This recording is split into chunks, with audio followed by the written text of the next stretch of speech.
In the winter of 1872, inside a quiet reading room of the British Museum in London, a young self-taught scholar named George Smith bent over a broken clay tablet covered in wedge-shaped marks. He had spent years teaching himself to read this dead script, working alone among thousands of fragments pulled from the ruins of a burned palace in Nineveh. That afternoon, as he pieced together the lines, a story emerged that made his hands shake. A man had built a boat before a great flood. He had loaded his family and animals aboard, sealed the door, and released birds to search for dry land. According to the story later told about that moment, Smith leapt up from his desk in such shock that he began tearing off his clothes right there in the museum. He was staring at a flood story older than the Bible, and it matched the biblical account almost line for line. What Smith did not yet fully grasp was that he had stumbled onto the remains of a civilization that predated almost everything he thought he knew about the ancient world, a people who had vanished so completely that their name had been erased from human memory for over 2,000 years, their cities buried under the same dust that now covered his own broken tablet.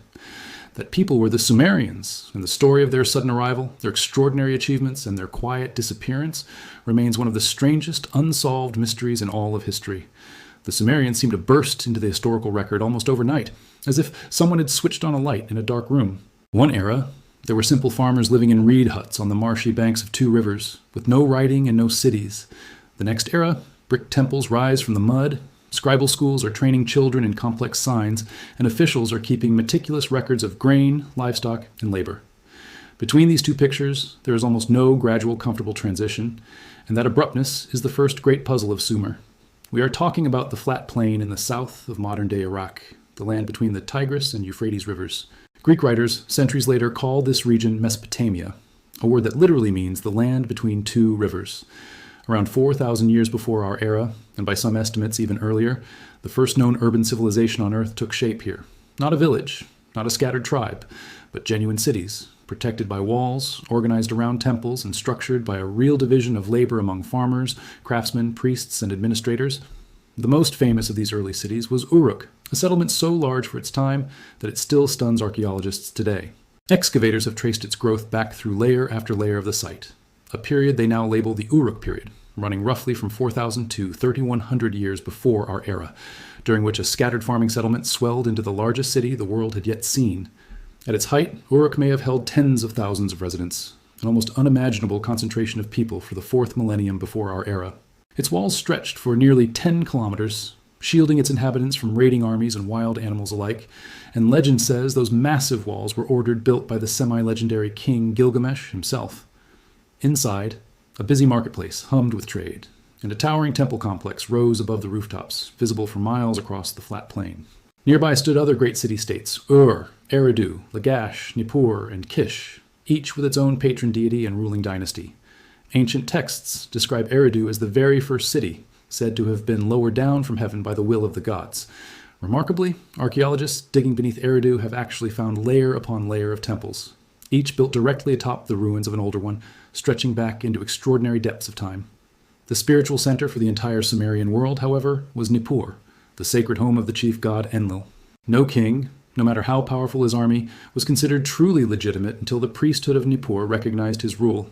It was the Sumerians who apparently invented the single tool without which we can no longer imagine civilization at all: writing. Their system is called cuneiform, from the Latin word for wedge, because scribes pressed marks into soft, wet clay using a sharpened reed stylus. At first, these were simple pictures, representing goods, the ordinary bookkeeping of temple estates and city storehouses. But gradually, these pictographs evolved into abstract signs capable of recording any human thought, from legal contracts to private letters to religious hymns. And for the first time in the story of our species, memory could outlive a single lifetime. It is precisely because of this leap that scholar Samuel Noah Kramer titled his landmark book, History Begins at Sumer. Scribes trained for years memorizing hundreds of complicated signs, and the profession was so respected that it opened doors to genuine wealth and power. For a very long time, however, cuneiform sat mute, and no one on earth could read a single line of it. The key to cracking the code was found on a towering cliff face at Behistun, in the mountains of what is now western Iran, where a British officer named Henry Rawlinson risked his life dangling from ropes to copy an enormous royal inscription carved in 3 different ancient languages, side by side. By comparing the 3 versions, scholars slowly broke the code of a script dead for over 2,000 years. Fired clay, it turned out, proved more durable than paper, and thanks to that durability, we now possess several 100,000 Sumerian documents. the overwhelming majority of which have still never been translated. Picture an entire library belonging to a lost people, buried under sand for nearly 5,000 years, waiting. Every tablet scholars manage to decipher has the potential to rewrite a page of everything we thought we understood about early human history. Now we arrive at the central question modern science still cannot answer with any real confidence. Where did these people actually come from before settling on this fertile plain? Here's the strange part. The Sumerian language bears no resemblance to any other known language on Earth. It is not related to the Semitic languages, the Indo-European languages, or any established language family at all. Linguists call such an orphan tongue a language isolate, and Sumerian stands completely alone with no known relatives, living or dead. Their neighbors, the Akkadians, spoke a Semitic language closely related to ancient Hebrew and Arabic, languages scholars can trace, compare, and reconstruct with real confidence. But Sumerian seems to have simply dropped out of the sky, along with the mysterious people who spoke it, leaving no relatives behind anywhere on the map. The Sumerians called themselves the Black-Headed People, and their myths claimed they came from somewhere far away. Their poems repeatedly mention a mythical land called Dilmun, a pure land free of sickness, old age, and death. Many researchers connect Dilmun with the island of Bahrain, though there is no conclusive proof. Other scholars argue the Sumerians migrated down from the eastern mountains, arrived by sea, or actually developed right there, growing organically out of local marsh-dwelling peoples. The honest answer, unsatisfying as it sounds, is that we simply do not know for certain where the people who gave the world writing actually came from. And that admission is precisely what makes this such an enduring scientific mystery. While the origin of the Sumerians remains wrapped in fog, their legacy is visible to every one of us, every day. Look at any clock, and you are looking at a fingerprint of this vanished civilization sitting on your own wrist. The Sumerians were the first to divide an hour into 60 minutes and a minute into 60 seconds, building their entire counting system around the number 60 rather than the base 10 system most of the world uses today. From them, we also inherited the circle divided into exactly 360 degrees, a sexagesimal system so convenient that we have kept using it for roughly 5,000 years. Even our division of the year into 12 lunar months traces back to Sumerian timekeeping. Every time we glance at a clock face, we are speaking the mathematical language of ancient Sumer. The Sumerians were also among the first anywhere to develop a positional number system, solving complex equations and calculating areas directly on wet clay tablets. One famous tablet, known as Plimpton 322, contains long columns of numbers many scholars believe are Pythagorean triples connected to right-angled triangles. If that interpretation holds, the Sumerians understood the Pythagorean theorem centuries before Pythagoras was even born, and their scribes also compiled long multiplication and reciprocal tables so that a trainee could look up a calculation the way we might reach for a calculator today. Their priests tracked the movements of the planets with obsessive care and were among the first to divide the sky into constellations, patterns that later became the foundation of the zodiac still used today. The wheel, too, is widely believed to have originated here, first appearing as a potter's wheel before being adapted into carts and chariots. The Sumerians were among the first to harness oxen to pull plows, and they even engineered a clever seed drill attached to the plow itself, so grain dropped through a narrow funnel straight into the furrow, saving enormous labor compared to scattering seed by hand. Their sailing boats moved along the rivers and out onto the open sea loaded with wool, grain, and textiles, while merchants brought back timber, stone, and metal ore their own muddy plain did not possess. Their trading network stretched all the way to the Indus Valley and to what is now Afghanistan. They alloyed copper and tin into bronze, forging weapons and tools, and their jewelers produced ornaments of such delicate craftsmanship that modern goldsmiths are still impressed by the surviving pieces, especially those made from gold, silver, and imported lapis lazuli. The Sumerians also built extensive canals, dikes, and reservoirs, transforming a naturally dry plain into a productive garden, and officials appointed specifically to manage water rights and canal maintenance appear again and again in surviving administrative tablets. Without this irrigation system, sustained life in the scorching heat of Mesopotamia would have been impossible. Their basic diet centered on barley flatbread, dates, onions, river fish, and thick, hearty beer, drunk through long reed straws so drinkers avoided swallowing the floating husks left over from brewing. They even worshipped a goddess of beer named Ninkasi, and one surviving hymn to her doubles as an actual working recipe, its brewing instructions cleverly encoded inside poetic verses. In Sumerian cities, the very first schools in recorded history operated, where boys were taught to read, write, and calculate, and they complained constantly about strict teachers and difficult assignments, exactly like schoolchildren do today. One surviving tablet preserves a boy's complaint about being punished for sloppy handwriting, and 5,000 years later we suddenly recognize ourselves in that frustrated child. Among the proverbs those same scribes copied down, researchers have even identified what may be the oldest recorded joke in human history, a short, blunt one-liner about a dog walking into a tavern, proof that Sumerian humor has survived far longer than most empires. It was also here that the first named author in recorded history emerged from anonymity, a priestess and poet named Enheduanna, daughter of the conquering king Sargon of Akkad. Her hymns to the goddess Inanna are widely regarded as the oldest known authored poetry in world literature. Before her, every surviving text was anonymous. After her, a human being had signed her name to her own creation, and more than 4,000 years later, that name is spoken again. The Sumerians also left behind some of the earliest medical texts, describing symptoms, treatments, and rules of hygiene long before Greek physicians like Hippocrates ever practiced. Sumerian society was divided into a nobility, free commoners, dependent laborers, and enslaved people with essentially no rights. Yet women could own property, trade independently, and even bring lawsuits before a judge, and even the smallest transactions were recorded on clay, since Sumerian society placed little trust in an unwritten agreement alone. But perhaps the most puzzling piece of the Sumerian legacy is hidden inside their sacred king lists. In the Sumerian King List, a long chronological record of Mesopotamian rulers, the very earliest kings reigned for almost unbelievable lengths of time, thousands or even tens of thousands of years each. One king named Alulim is recorded as ruling for 28,000 years. Historians generally consider these numbers symbolic, yet the sheer scale still puzzles researchers today. Then, abruptly, the list includes a short, ominous phrase describing a catastrophic flood, after which the reign lengths of subsequent kings drop sharply to far more plausible human-sized numbers. The Sumerians sincerely believed the gods had once unleashed a devastating flood upon the entire world, a story that sounds strikingly familiar to anyone who has read other ancient sacred texts describing a great deluge. Similar flood traditions appear among wildly different cultures across the ancient world, and many researchers see in this pattern the echo of a genuine historical disaster that once devastated the river valley. Returning to George Smith and that afternoon in 1872, we now know the flood account he found was embedded within a much larger work, the Epic of Gilgamesh, recovered from the library of the Assyrian king Ashurbanipal in the ruined city of Nineveh. This flood story was only one episode within the larger epic, centered on the king of Uruk and celebrated as history's first great literary hero. Gilgamesh had a wild companion named Enkidu, created by the gods directly out of clay to be his equal, and together the two heroes killed the fearsome monster Humbaba, guardian of a distant sacred cedar forest. When Enkidu suddenly sickened and died, Gilgamesh felt, for the first time in his life, an icy terror of his own mortality, and that fear drove him to journey to the edge of the known world in a desperate search for eternal life. Along the way, he met the flood survivor himself, yet in the end, he still lost his quest and returned home empty-handed. The Epic of Gilgamesh is rightly considered the oldest great work of narrative literature in human history, and many story patterns we still recognize today, quests, mortality, floods, lost immortality, were first told right here in ancient Sumer.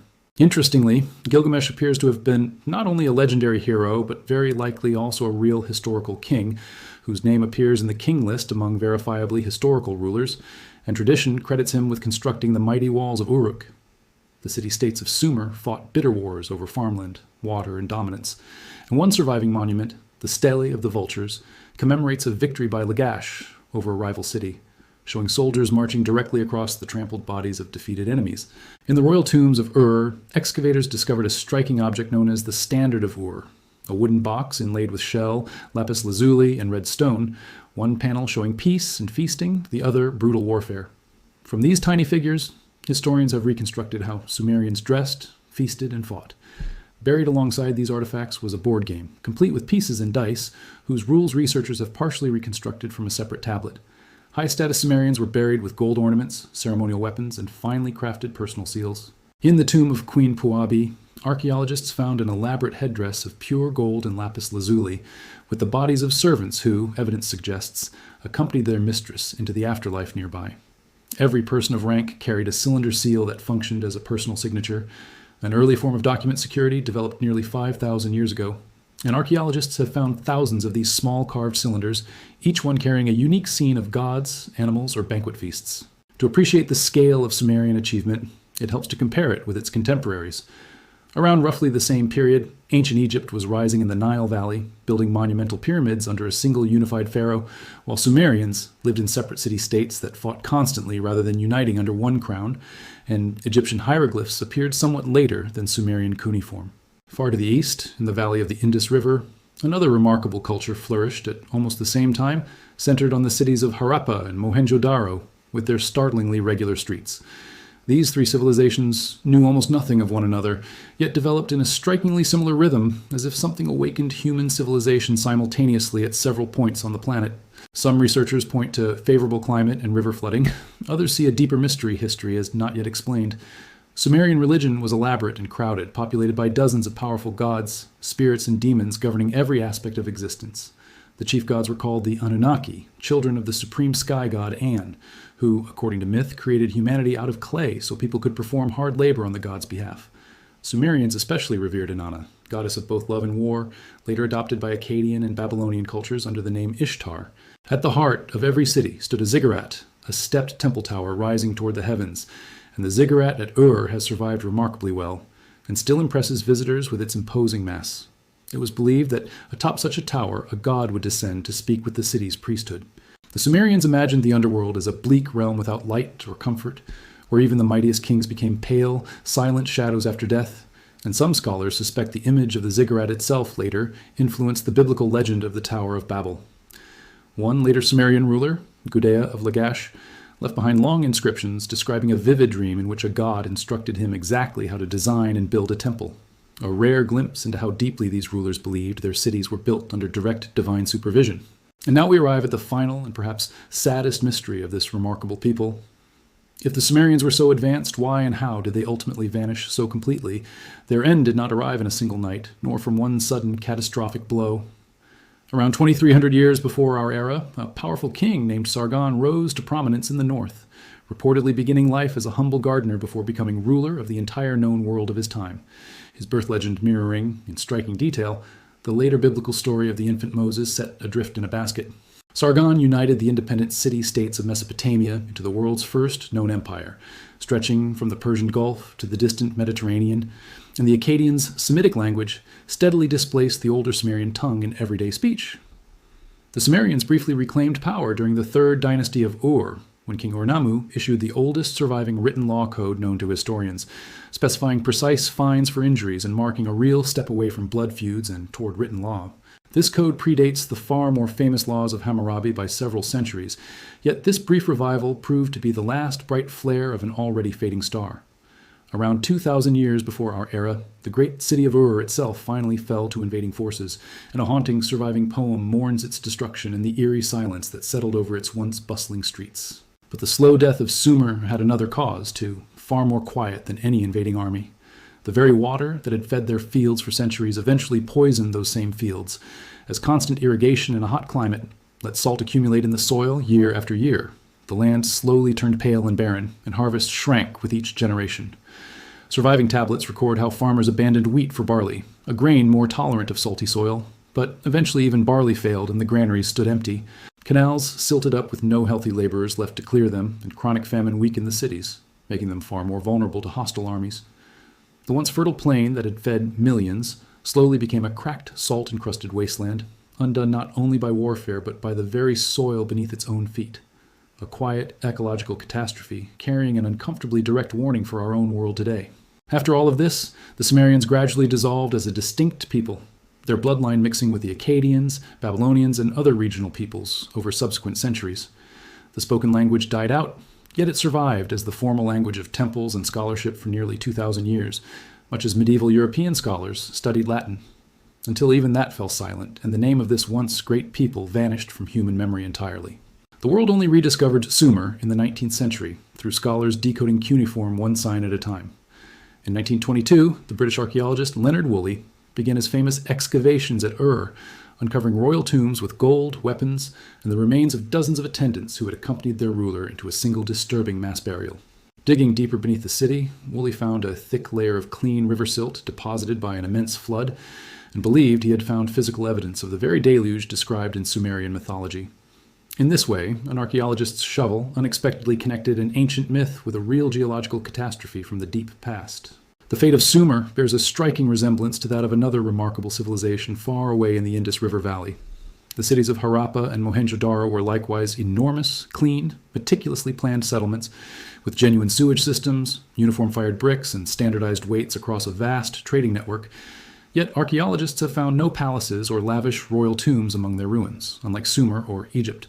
Around 1900 years before our era, these thriving cities were suddenly abandoned entirely, and the sophisticated culture dissolved without clear evidence of war or invasion. Scholars point to prolonged drought, shifting rivers, and collapsing trade, but most frustrating of all, the Indus script remains completely undeciphered to this day. Despite decades of attempts using computers and statistical analysis, and thousands of brief inscriptions still stare back at us silently, guarding secrets that may hold the true name of yet another forgotten people. Two great civilizations, Sumerian and Indus, vanished within a broadly similar time frame, leaving remarkably few clear traces, and this raises an unsettling question that still feels uncomfortable today. If civilizations capable of inventing writing and cities could vanish so completely, what, in the end, will remain of us? Today, museums around the world safeguard tens of thousands of Sumerian clay tablets, and the painstaking work of translating them continues year after year, slowly returning Sumer to life before our eyes. Countless tablets still sit untouched in storerooms and archives across the globe, some never even fully catalogued, and perhaps the single most important Sumerian discovery still awaits some future, patient researcher willing to spend years on a single shelf of broken clay. The story of Sumer teaches us an uncomfortable but important truth about the fundamental nature of civilization itself. Greatness offers no guarantee of eternal survival, because even the greatest civilizations are ultimately mortal, just like the people who build them.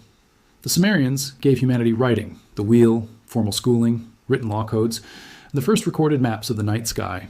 We still divide our time into their minutes and our circles into their degrees, using their inventions every day without ever suspecting the true, staggering age of these familiar things. The people who gave rise to nearly everything around us ultimately dissolved into sand in the long silence of passing centuries, and all that remains of their great cities today are quiet, windswept mounds scattered across the scorching Iraqi desert. Yet the Sumerians never entirely disappeared, because in a very real sense they are hidden inside every written word we speak. Their cities have long since been buried, but the writing they invented is still, quite literally, writing our history today. Perhaps the truest monument any civilization can leave behind is not stone or gold, but a word that manages to outlive it,